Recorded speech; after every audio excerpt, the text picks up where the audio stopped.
A medida que pasan los años, se va confirmando de manera inequívoca que el episodio más importante de cambio que vivió la República fue la Revolución de 1952. Por supuesto, cuando uno hace una afirmación de esta categoría, no está haciendo simplemente un elogio, sino una constatación. Todos sabemos que la Revolución Nacional tuvo grandes luces y grandes sombras, pero fue la única revolución real que vivió Bolivia desde 1825. Y lo que eso significó como una hecatombe en el siglo XX que cortó a cuchillo pasado, presente y futuro de ese momento es algo que no podemos pasar por alto. Toda sociedad define su proyecto de país, la nación que quiere ser. Bolivia en 1825, cuando nació como república, estableció una idea de Estado. Probablemente el momento culminante en ese comienzo lo tuvo Andrés Santa Cruz y la Confederación Perú-Boliviana. Luego viene el llamado Estado oligárquico, el Estado creado en 1880 tras la derrota del Pacífico. Y hoy nos toca hablar del Estado del 52, el más lúcido proyecto de construcción de un Estado nacional que tuvo Bolivia, con un conjunto de elementos que explican su génesis, su desarrollo y eventualmente sus éxitos y fracasos. ¿Cómo es que se forma y por qué el Estado del 52?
15 de abril de 1952.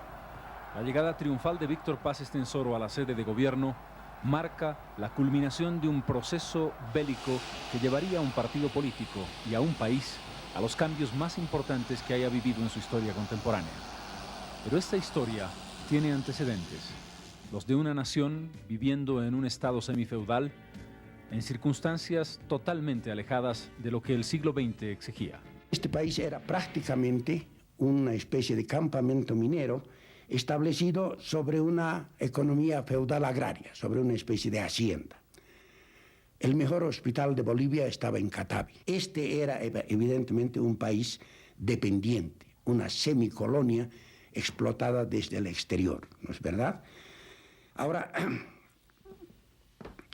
el resto del país, lo que no fuera la región minera, vale decir Potosí, La Paz, Oruro, estaba abandonado.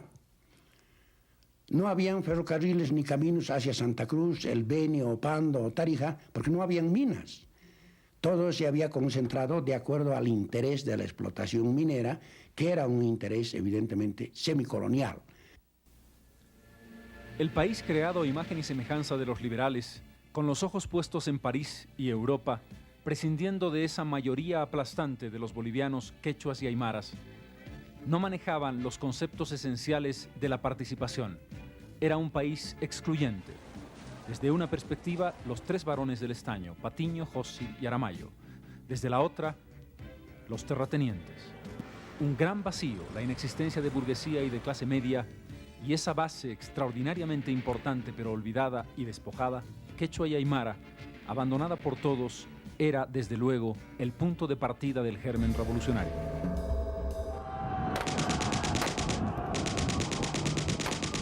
La historia republicana de Bolivia no cambió en esa trágica saga de opresión.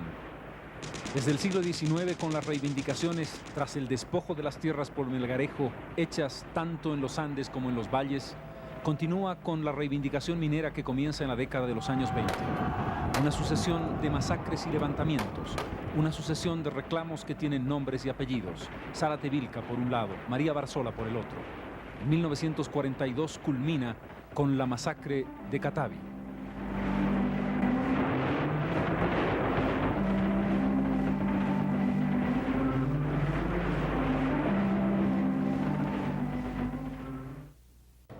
El trotskismo tuvo enorme influencia política desde el año 46, cuando se aprueban las tesis de Pulacayo, y durante el sexenio 46-52, las masas bolivianas se movilizan alrededor de las ideas fundamentales de la tesis de Pulacayo. Sin duda, las ideas del trotskismo que en ese momento representaba Guillermo Lora, que venían desde la década de los años 30, fueron importantes. Pero es la debacle del Chaco y la derrota ante el Paraguay el episodio más importante que hace que un país entero tome conciencia de su dislocamiento, de sus contradicciones internas y sobre todo del desconocimiento que el país urbano tenía del otro, del país real, profundo. El nacimiento de partidos políticos, por una parte, del fascismo, Falange Socialista Boliviana, por la otra, del marxismo, el PIR y el POR, de la Cuarta Internacional. Y finalmente, el nacimiento del partido pragmático por excelencia, sin muchas ideas claras de programa, pero con mucha capacidad para representar y reflejar los intereses populares, el MNR, marcan el cambio ideológico fundamental que conduciría a la eclosión de 1952. No se puede hacer una revolución de clase.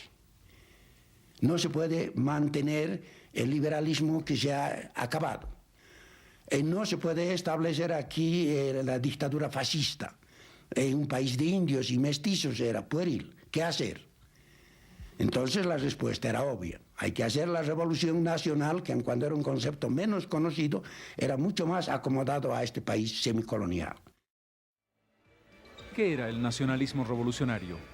Los conceptos, más que manejarse desde el punto de vista teórico, a pesar del importante aporte de Cuadros Quiroga, del propio Walter Guevara con la tesis de Ayopaya, fueron construyéndose en el camino, como casi todas las cosas que se hicieron en Bolivia para hacer transformaciones importantes. El MNR nunca ha tenido programa. Yo recuerdo que estando desterrado en Chile con un señor muy destacado y amigo del doctor Paz, le mandamos una nota al doctor Paz a Buenos Aires pidiéndole programa del MNR y no mereció respuesta. Y el MNR, que no tenía un programa claro, porque el documento elaborado por José Cuadros Quiroga, que es el programa del MNR, no contempla ni la nacionalización de las minas, ni la destrucción del latifundio. Al principio el MNR no tenía las cosas claras. Su declaración de principios, que fue redactada por Cuadros, se parecía mucho al Mein Kampf, a mi lucha de Hitler.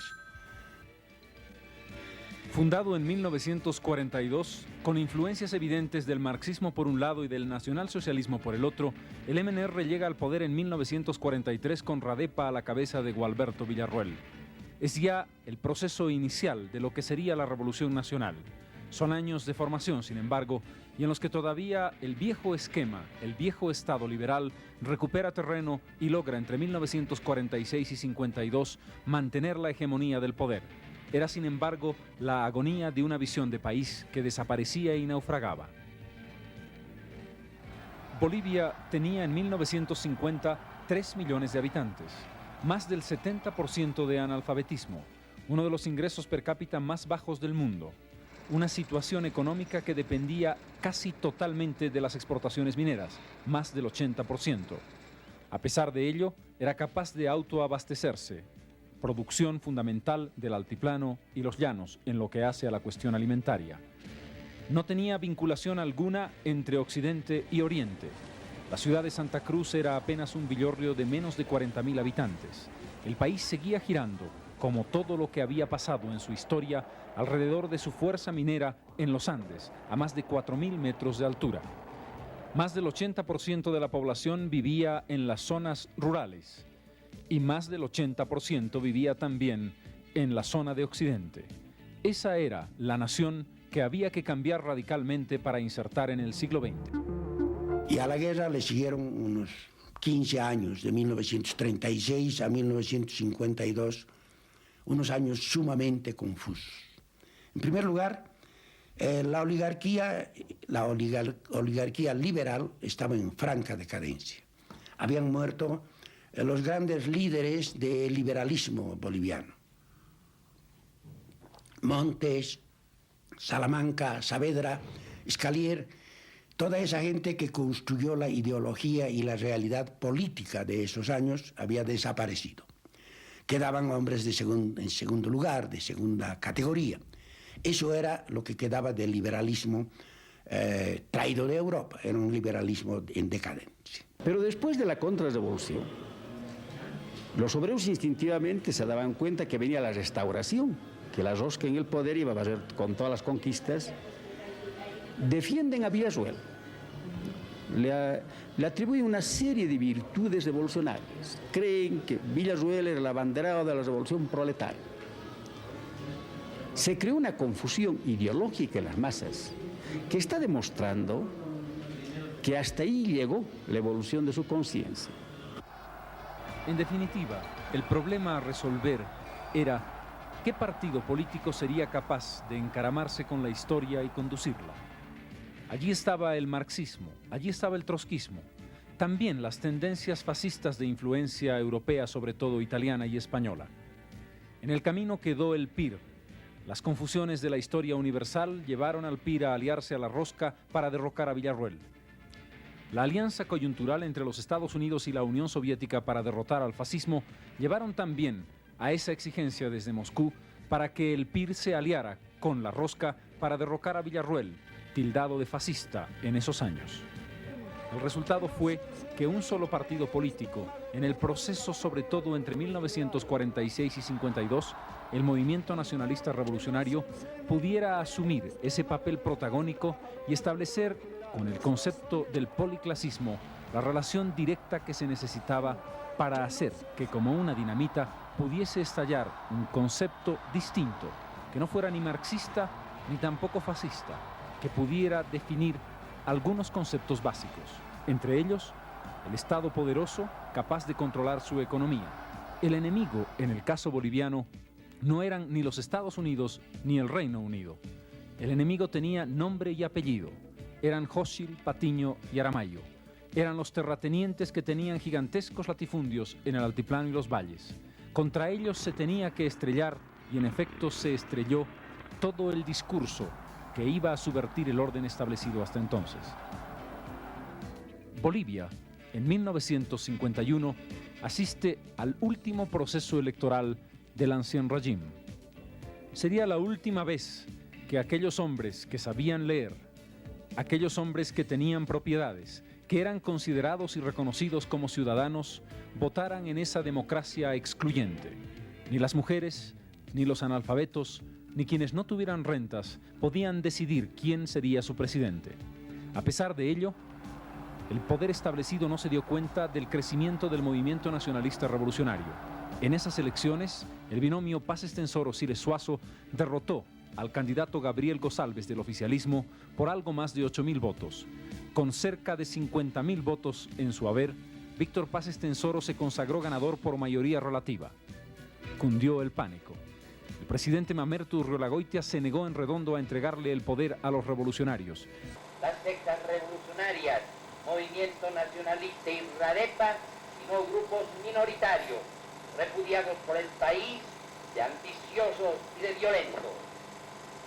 Pueden perturbar la paz de la nación y convulsionar lo que con sus desmanes subversivos es porque, sin moral patriótica ni concepto de la ley, emplean como armas de lucha política la demagogia sectaria, el terrorismo armado, la violencia y el crimen. El mamertazo de Urreolagoitia, que entrega el poder a las Fuerzas Armadas y que no acepta que el Parlamento decida la votación, lleva las cosas a un interregno final.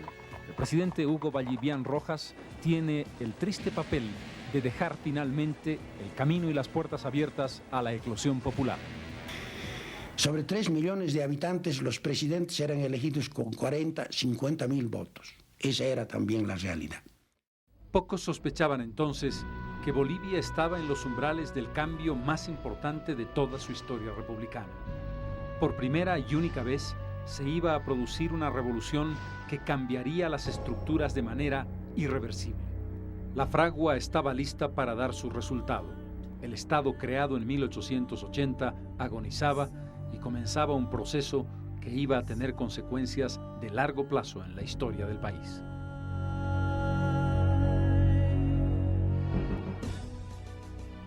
Fue sin duda una dura batalla ideológica. Las tendencias del fascismo y del marxismo cruzadas por el nacionalismo revolucionario. Cualquiera de ellas pudo tener éxito, aunque hay que entenderlo en el contexto de América Latina. El peronismo en la Argentina, Acción Democrática en Venezuela, las ideas fundacionales de Haya de la Torre en el Perú, marcaban en América Latina una línea condicionante hacia el nacionalismo revolucionario que tuvo, sin embargo, su expresión más importante, más avanzada y más arriesgada, por lo menos en un principio, en la Revolución de 1952. Cómo un grupo de jóvenes de clase media logró una línea ideológica inscrita en el concepto de nacionalismo, derrotando a grandes ideólogos como Arce y el PIR, por ejemplo. Este fue el elemento que estableció el destino de la nación en los años siguientes. Si bien es cierto que la génesis de la revolución tiene que encontrarse en el Chaco y aún antes, hay un momento que es el de la definición, el de la confrontación en las calles, el que establece el éxito o el fracaso de un proceso político. Y lo que vamos ahora a hacer es un seguimiento de lo que representó precisamente el proceso entre el 9 y el 11 de abril de 1952, fundamentalmente en La Paz, El Alto y Oruro, donde se desarrolló el eje de esa confrontación. Esa confrontación que tuvo el liderazgo político de Hernán Siles Suazo y el liderazgo sindical de Juan Lechino Quento.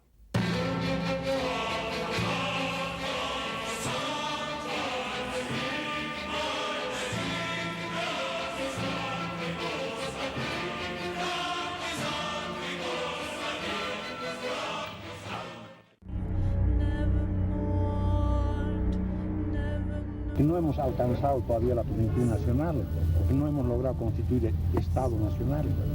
Hay una cantidad de campos en los cuales hay que realizar acciones, comenzando desde la integración física, integración económica, integración social. Por mucha seguridad que tenía en el heroico pueblo, nunca mis sueños más audaces me permitieron pensar en esta terminante derrota de la rosca. No encuentro palabras para decir todo lo que siento. Solo quiero rendir mi homenaje a los muertos y heridos en las heroicas jornadas de la Revolución y a todos los míos. Así se expresó en una parte de su discurso, el primero que hizo como presidente de Bolivia el 15 de abril de 1952, Víctor Paz Estenssoro. Era el comienzo de un largo y difícil camino. Era el comienzo de la construcción de las ilusiones de un nuevo país. Pero era también el germen de una serie de errores y problemas que conducirían a la Revolución de 1952 por caminos difíciles de frustración y desencanto. Pero el proceso político que llevó al poder a Víctor Paz Estenssoro tuvo sus momentos culminantes entre el 8 y el 11 de abril, pocos días antes de la llegada del avión de Buenos Aires. La historia de la insurrección es fascinante. Comienza con un intento de golpe de Estado protagonizado por un general, Antonio Seleme, ministro del presidente Hugo Vallivian, y culmina con la insurrección popular que haría que los mineros se descolgaran por los cerros de La Paz y que en Oruro combatieran heroicamente hasta derrotar al propio ejército de Bolivia. En ese momento la respuesta fueron disparos de ametralladora muy continuados. Ya había comenzado el combate en Miraflores. Las Fuerzas Armadas de Miraflores tomaron el estadio y el templete. Los carabineros estaban apostados en Caiconi para evitar que salgan las tropas del cuartel, pero salieron por otro lado y comenzó el enfrentamiento entre los dos inicialmente. El pueblo levantó las pocas armas que tenía y gritó, vamos a luchar. Yo lo único que hice fue bajarme y acompañarlos y fuimos a Miraflores, donde realmente el tiroteo era nutrido. Los acontecimientos del día 9 hicieron pensar en un triunfo fácil y sin derramamiento de sangre. Se pensó que el ejército no reaccionaría y que el golpe de Estado le iba a dar la presidencia a Selene. No ocurrió así. El general Torres Ortiz decidió contraatacar y en la mañana del 10 comenzó un fuerte bombardeo sobre la ciudad de La Paz. De tal modo que había una masa enorme que subía al alto. Entonces agarramos el jeep que habíamos tomado y subimos al alto en el momento en que entraban los compañeros mineros de Milluni. Disparando tiros, tenían armas y cartuchos de dinamita. De tal modo que las tropas que estaban combatiendo con la gente que había subido por el lado izquierdo se sintieron cercados. Entonces la tropa abandonó las armas por eso, porque estaban seguros.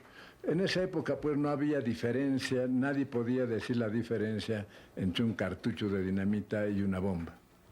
Éramos pocos los que podíamos hacer la diferencia. Todos los que trabajamos en las minas sabíamos, conocíamos la diferencia, pero no la opinión pública y menos en La Paz.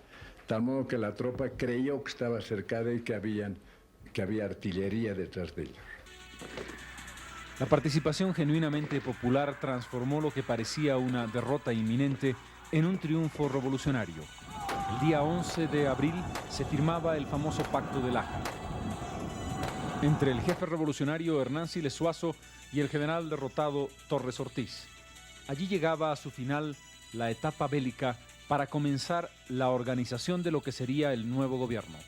Entre el 11 y el 15, intenso movimiento en el Palacio de Gobierno para decidir cómo se establecería esa nueva función ejecutiva. Habíamos comenzado a discutir solamente el problema de la nacionalización. Con respecto a la reforma agraria, ya el MNR en años anteriores ya planteó la reforma agraria de tal modo que no era ninguna novedad y estábamos seguros que iba a cumplirla. Pero con respecto a la nacionalización hubo esa oposición que me obligó a decir entonces sigue la guerra civil. El despacho del presidente daba antes a la plaza y el corredor de su despacho yo me salí por ese lado porque estaba decidido a tomar el palacio con la gente armada. Y cuando salí estaba repleta de gente y el doctor Siles salió por el otro lado, por la otra baranda y nos encontramos ya en la última plataforma antes de llegar a la sala. Y me dijo, Juan, no más sangre, elige tú 4 ministros. Yo me quedé pensativo un momento y dije, aunque no eligiéramos un ministro, tenemos las armas, tenemos el poder, de tal modo que acepté. Ahí nace el cogobierno. Y nace también el primer gobierno de la Revolución Nacional, porque fue el presidente provisional por 4 días, Hernán Siles Zuazo, el que escoge junto a Juan Lechín y otros líderes del MNR a los hombres que acompañarían ese proceso inicial, que tenía las tareas más difíciles y fundamentales de ese cambio estructural que cambiaría Bolivia.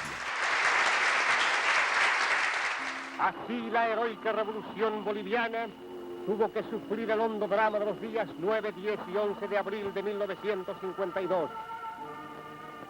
70 horas de furioso combate en que aullaron las ametralladoras y rugieron los cañones, dieron la ansiada libertad a los bolivianos.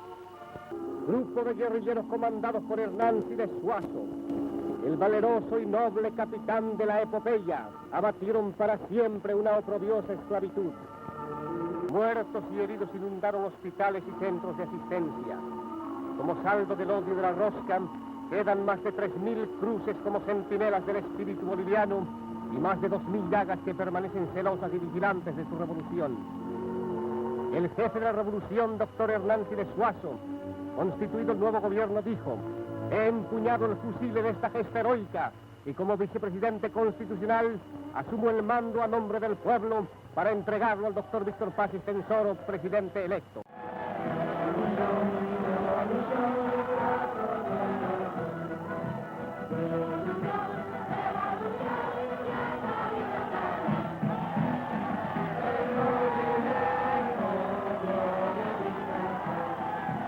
El líder es arrebatado por la multitud. Hay miles de ciudadanos que se acercan en camiones y trenes. Muchedumbre emocionada clama al doctor Víctor Paz Estenssoro a través del trayecto hacia el Palacio de Gobierno, que dura 3 horas.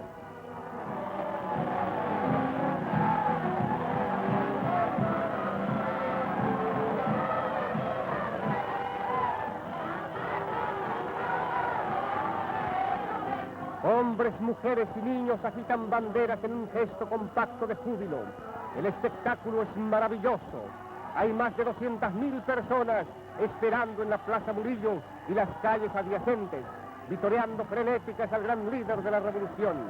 Carteles alusivos a la revolución y retratos de sus conductores son llevados en alto por los revolucionarios.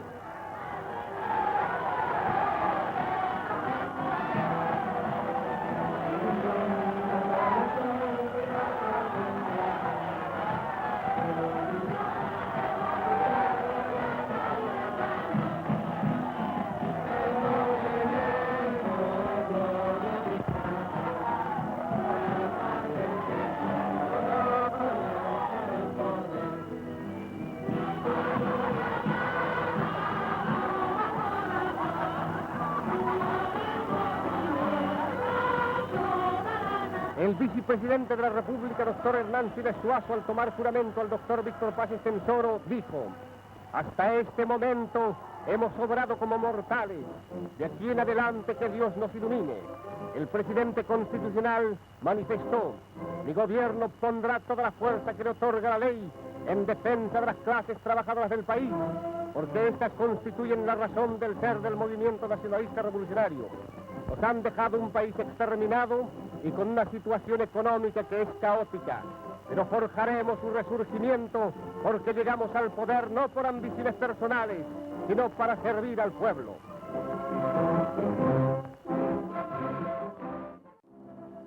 La ciudad está tranquila.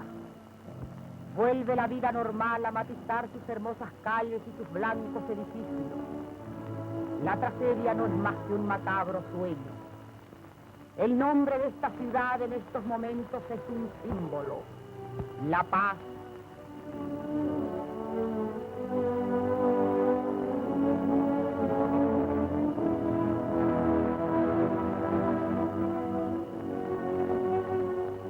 El presidente trabaja cumpliendo su palabra empeñada con el pueblo.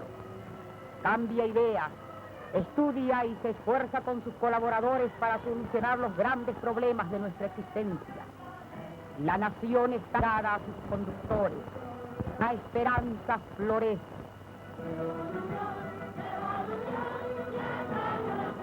En Oruro, el gran pueblo y valeroso luchador de la Magna Gesta, masas de mineros delirantes conducen en hombros al presidente Paz Estenssoro. En su saludo el presidente dijo: a mi llegada de exilio manifesté: volveré al Palacio de Gobierno en hombros de los mineros. Y hoy aquellas palabras que pronuncié hace 6 años se han hecho realidad. Ha llegado victorioso el momento histórico de la nacionalidad. Los pueblos de Bolivia levantan la frente quemada antes por la opresión. Llegó la hora de la justicia, del trabajo y de la paz. Las tormentas se van y renace un nuevo día para nosotros, porque tenemos fe en Bolivia redimida.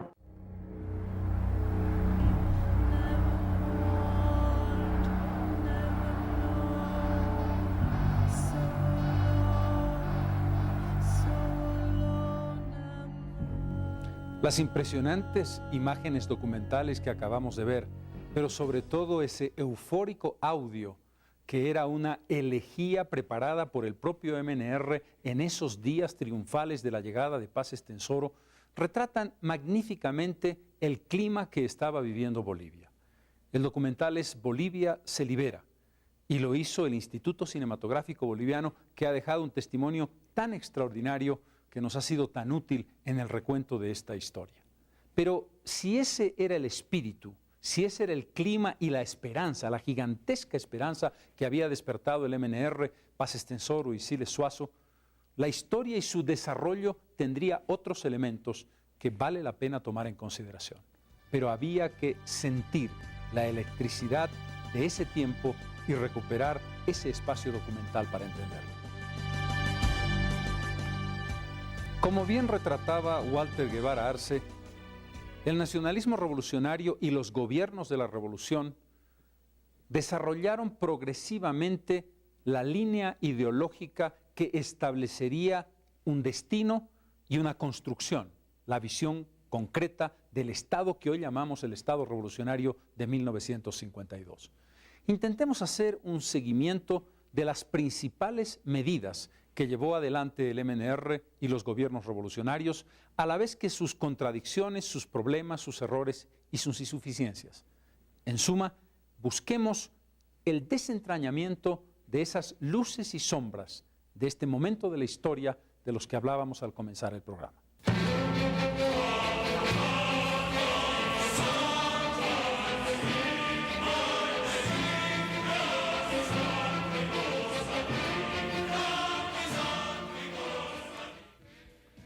Pero el camino que había culminado el 9 de abril fue largo, difícil y por supuesto sangriento. Desde el nacimiento del nacionalismo militar con las figuras de Toro y Bush, la inmolación del presidente Villarroel convertido en un símbolo, los más de 400 muertos y 3.000 heridos de la propia revolución establecieron un desafío para esa generación que se hacía cargo del país. El qué hacer era, desde luego, la pregunta fundamental. Este gobierno inició un importante ciclo de transformaciones democrático-burguesas. Y cuando hablamos del nacionalismo revolucionario, hablamos de la revolución democrático-burguesa en un país atrasado como Bolivia.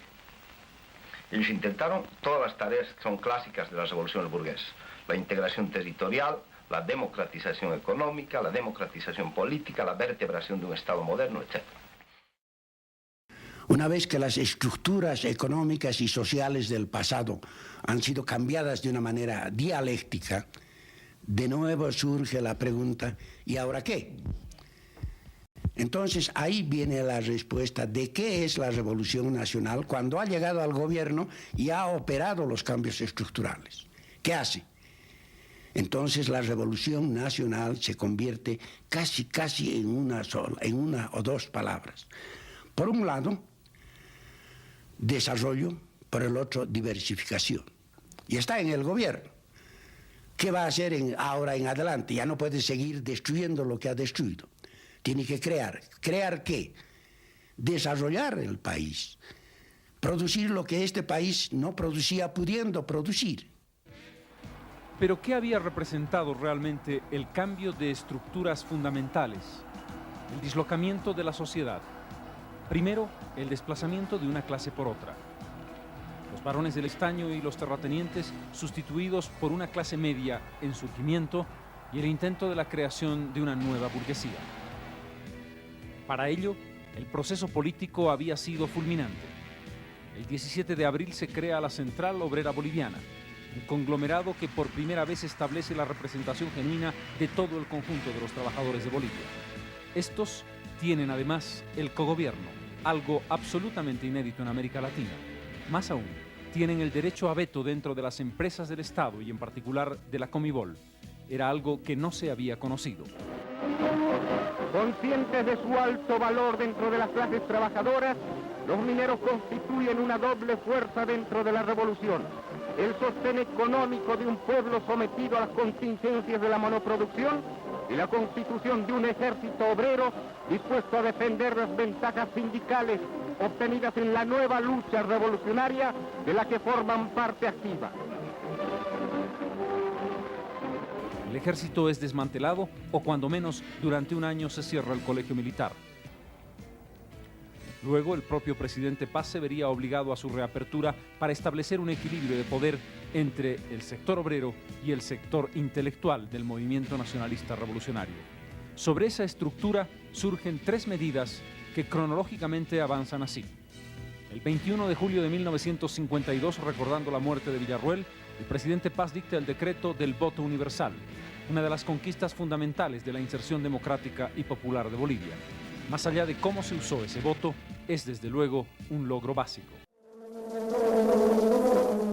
El nuevo estatuto electoral, como otra de las conquistas de la Revolución Nacional en favor de las grandes mayorías, descarta el injusto sistema del voto calificado que concedía a un mínimo porcentaje ciudadano la facultad de decidir los destinos del país. Porque es la primera vez que un país aplica el sistema del sufragio universal para permitir la intervención de su población autóctona en la elección de sus mandatarios y legisladores. Miembros del clero regular, hombres y mujeres, civiles y militares, munidos de su libreta de instrucción electoral, como único requisito, concurren a las urnas en esta jornada democrática, fruto de la madurez de un pueblo revolucionario.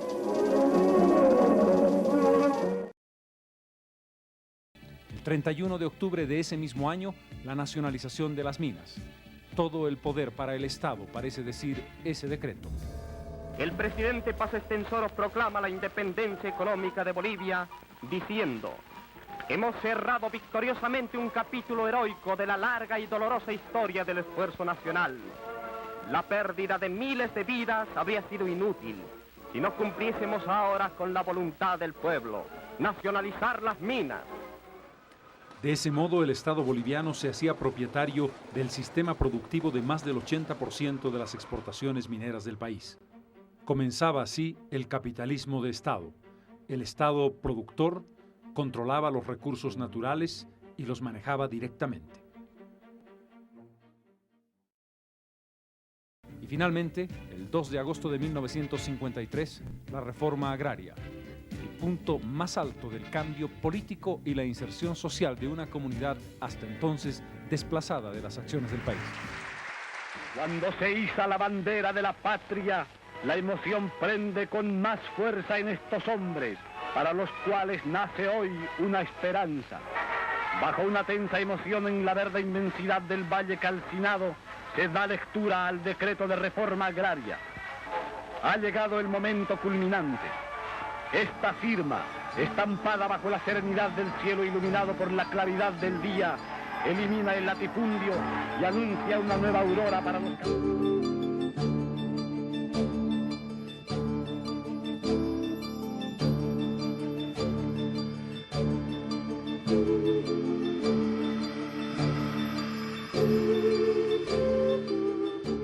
Ese hecho revolucionario ha sido muy importante. A ese le asignaría yo tal vez la importancia mayor, hasta quizá la única importancia, ¿sí?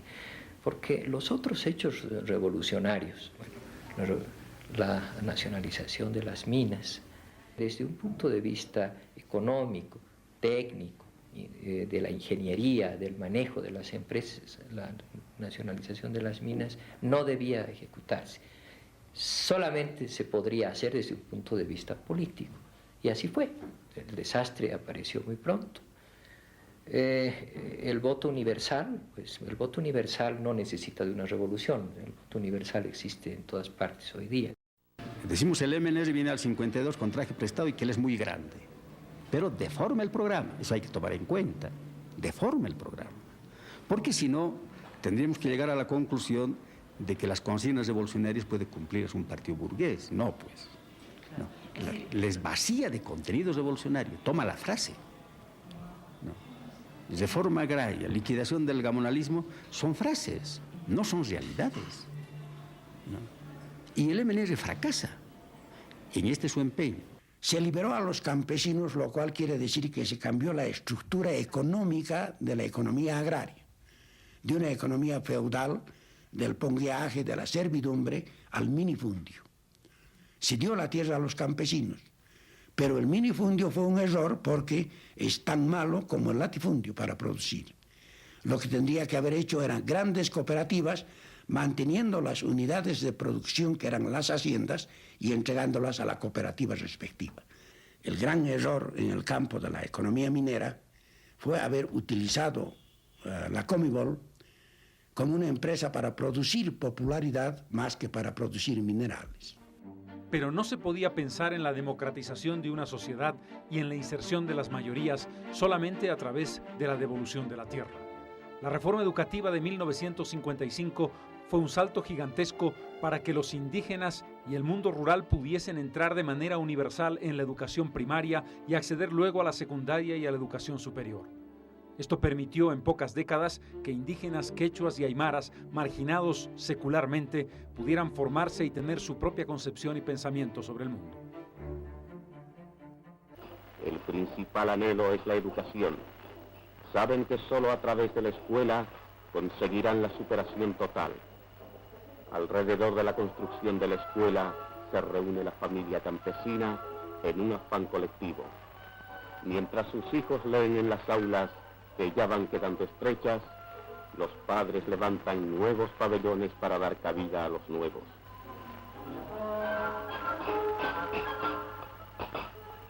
Más de 3.000 escuelas son el producto del esfuerzo y la iniciativa del campesino de hoy. Y el país aprende cada día una nueva lección. Qué remoto y extraño era oír hablar de las selvas y los ríos.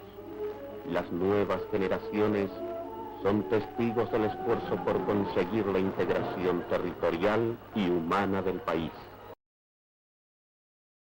A partir del voto universal, que reconoce el derecho de la mujer a participar en política, esta comienza a tener un nuevo rol en la sociedad boliviana.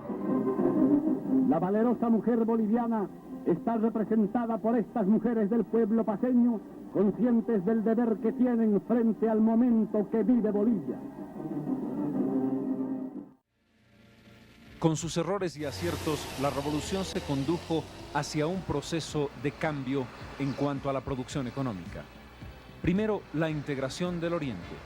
La terminación de la carretera Cochabamba-Santa Cruz abre un horizonte cuyos resultados se ven hoy. Sin el camino, estos pueblos no hubiesen conocido el progreso, ni nosotros nunca hubiésemos venido a estos lados.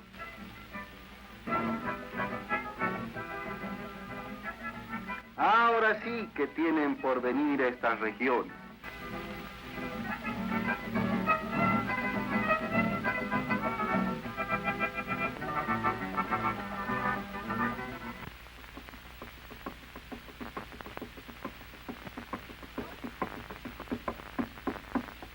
Santa Cruz.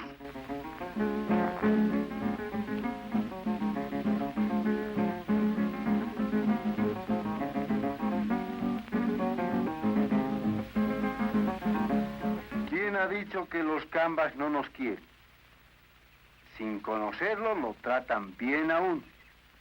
Este lugarcito sí que me gusta. Es decir, caraspas, que uno no sabe cómo corresponder. ¡Qué gente buena! El oriente boliviano hace contrapeso al occidente y se ha convertido en un punto fundamental de la esperanza económica del país. Pero además de las razones que se han esgrimido para explicar el debilitamiento de la producción minera, está la del sacrificio voluntario de la empresa, de la que se transfieren más de 100 millones de dólares en el proceso de todos los gobiernos del MNR para dos objetivos: el crecimiento económico en otros rubros y el fortalecimiento de YPFB. En este último caso, Bolivia logra comenzar a exportar petróleo al final de la década de los años 50. En el otro, se genera la agroindustria, el crecimiento de los ingenios y el nacimiento de un tipo de producción a la que el país no había estado acostumbrado en el pasado, marcan un esfuerzo genuino por generar una nueva realidad. El proceso de diversificación tropieza con la imposibilidad de generar una base industrial real para Bolivia. La nueva burguesía no logra cumplir el rol histórico que los teóricos le habían asignado en este camino. La Revolución Nacional ha abierto los caminos, ha unificado en un cierto sentido económicamente este país, como lo hizo antes políticamente, ha creado un nuevo concepto que los jóvenes de este tiempo están, encarando, porque han encontrado una realidad distinta de la que encontramos nosotros. La revolución generó también una nueva visión del país sobre sí mismo. Recuperó el pasado indígena y prehispánico. Estableció el rango del mestizaje como un elemento positivo que había que fortalecer. Era una suerte de encholamiento, pero visto en la perspectiva de su capacidad creativa y de sus elementos generadores de nuevas ideas, la que salía de esa nueva clase que había asumido el poder. La visión de la cultura se amplió y se establecieron parámetros distintos para considerar aquellas cosas de las que los bolivianos debíamos sentirnos orgullosos.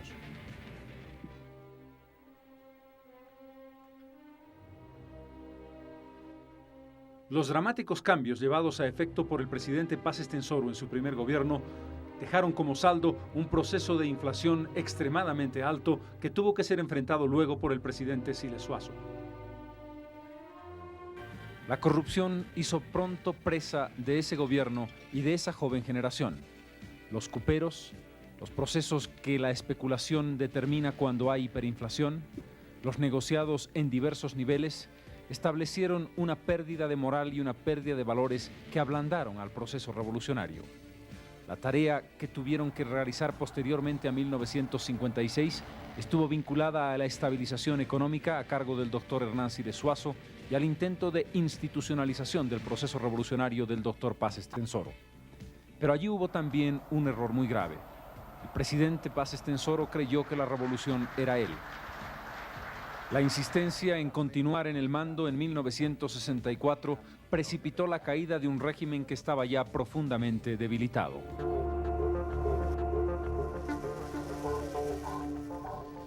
El MNR ha argumentado siempre que la violencia era indispensable y que en cualquier revolución, la francesa, la mexicana o la soviética, tuvo que establecerse violencia contra aquellos que no querían el nuevo orden. Pero ciertamente la violencia se ejerció en exceso. Campos de concentración, arrestos sin ninguna consideración ni ningún justificativo, violencia y torturas. Una víctima fundamental, Falange Socialista Boliviana.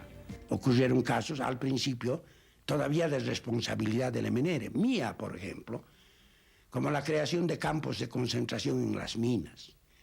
Eso fue un gran error. Primero, no era necesario. Nacionalizadas las minas, sus empleados, toda la gente que era la oligarquía social de este país, ¿no? Toda esa gente se habría venido al lado de la revolución, perdió a sus patrones, los grandes mineros. Pero en vez de atraerlos, se los persiguió. Claro que había Falange. Falange con Unzaga, cuya biografía todavía hay que escribir.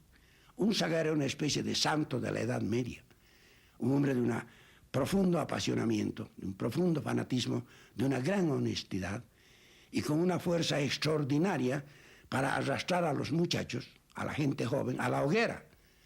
Y Unzaga intentó, y una y otra vez, el golpe de Estado que quería que lo llevara al gobierno. Tenemos que acordarnos que por entonces hubo aquí una época de la mayor violencia y atropello sobre los derechos humanos y la condición humana.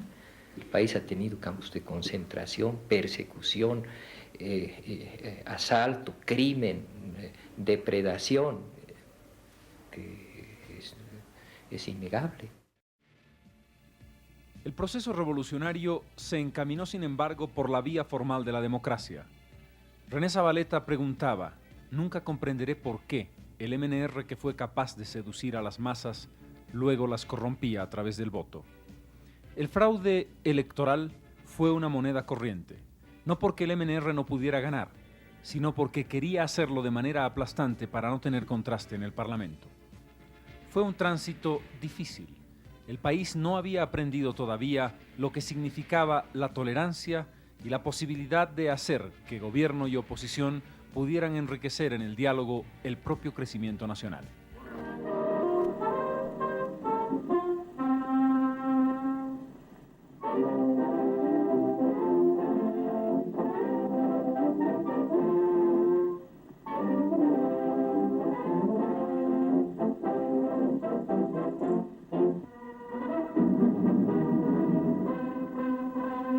Extraordinaria solemnidad reviste la fecha del aniversario nacional con motivo de la transmisión del mando presidencial. La ciudad de La Paz, vestida de gala, presencia después de 40 años un acto de tan singular trascendencia. Los doctores Víctor Paz Estenssoro y Hernán Siles Zuazo, presidentes constitucional de la República y electos respectivamente, con el doctor Ñuflo Chávez, vicepresidente electo, y altas autoridades, se constituyen en el hemiciclo parlamentario del Palacio Legislativo.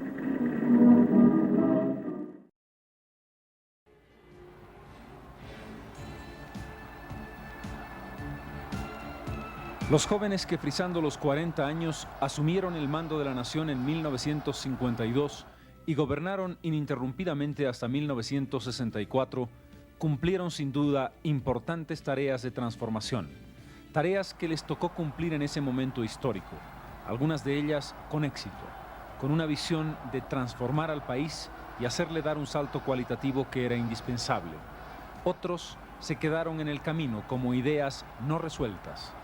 Las más quedaron frustradas en esa dicotomía que pregunta: ¿era ese grupo de jóvenes realmente revolucionario? Ciertamente se trataba de intelectuales progresistas que no pensaban en términos marxistas. Para quienes han esperado una solución que nos llevara al socialismo, esa fue una frustración. Para quienes piensan que fue un cambio en el que la situación económica del país, su grado de dependencia y el contexto latinoamericano en el que estaba no permitía otra cosa que lo que se hizo, se puede establecer que fue una sucesión de hechos positivos y negativos que hay que combinar. Mineros fabriles lograron destruir al Estado feudal burgués y a su ejército. Pero esta revolución social se negó a sí misma cuando los obreros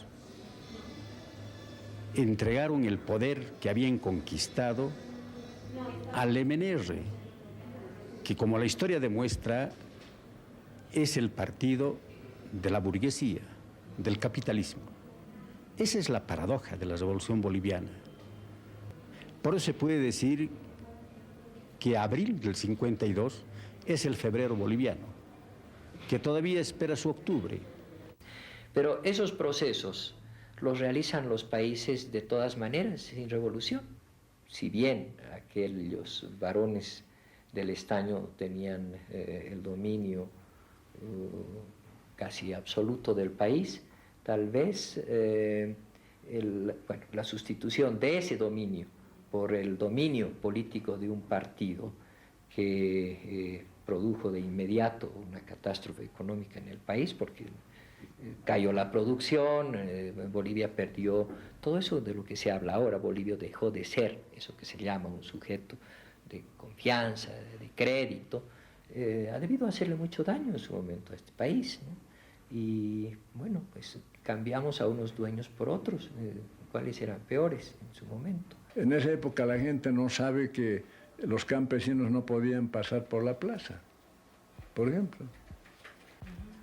Era realmente atroz, pues. Ha habido una diferencia enorme.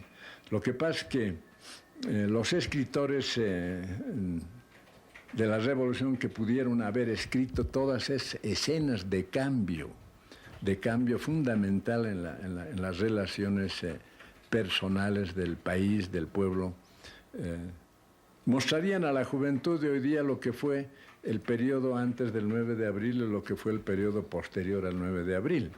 No solamente fue una revolución por el cambio de estructuras, hubo una revolución casi social. Hubo mucho avance en leyes sociales, en los métodos de resolver problemas de patronos y trabajadores. La palabra nacionalismo no es más que un contenedor. Es algo que se puede comparar a un vaso de vidrio, de cristal. En el vaso se le puede echar cualquier cosa, agua, vino, aceite, lo que sea. Igual ocurre con la palabra nacionalismo.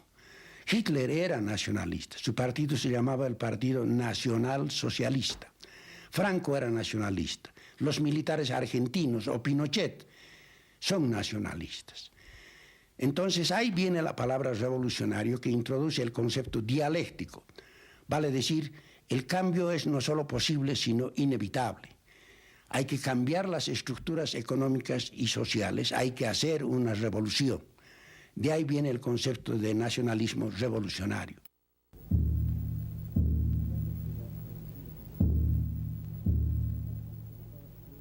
Como una boca de fuego, como un volcán encendido, van mis minutos volando al encuentro del destino. La ciudad con sus pezuñas de plata presa mis sueños descuartizados, así las nubes queriendo Hay las nubes caprichosas que en las mejillas del cielo forman figuras hermosas para deshacerlas luego. La la la la la la la, forman figuras hermosas para deshacerlas luego.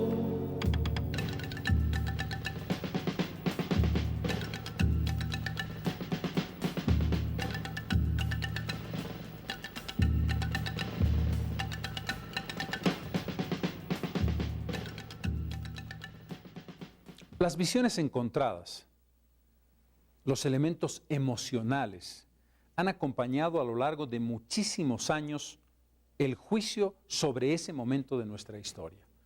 En gran parte porque el MNR fue protagonista durante más de 60 años, antes, poco tiempo, durante y sobre todo después, muchísimo tiempo del proceso de la revolución, y en ese contexto, ese protagonismo generaba, por supuesto, posicionamientos que no nos han permitido una lectura adecuada de lo que representó la revolución. El tiempo, sin embargo, nos permite hablar ya de algo que cambió la historia, de medidas que colocaron a Bolivia en el siglo XX, con retraso en relación a otros países, medidas que establecieron el sentido de lo democrático. Lo vimos a través del voto, lo vimos a través de la reforma agraria, lo vimos a través de la integración y, por supuesto, esa articulación nacional que iba más allá de los Andes. Sin duda, el MNR tuvo el concepto de una visión nacional y, más que eso, de una cultura nacional.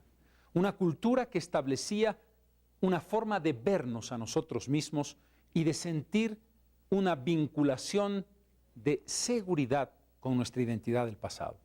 Por todo ello, deja un legado que fue el punto de partida de un largo proceso. Un proceso que duró casi medio siglo. Un proceso que costó superar y que quizás hoy todavía es parte del desafío de la historia. Pero la revolución nos marcó a fuego, qué duda cabe.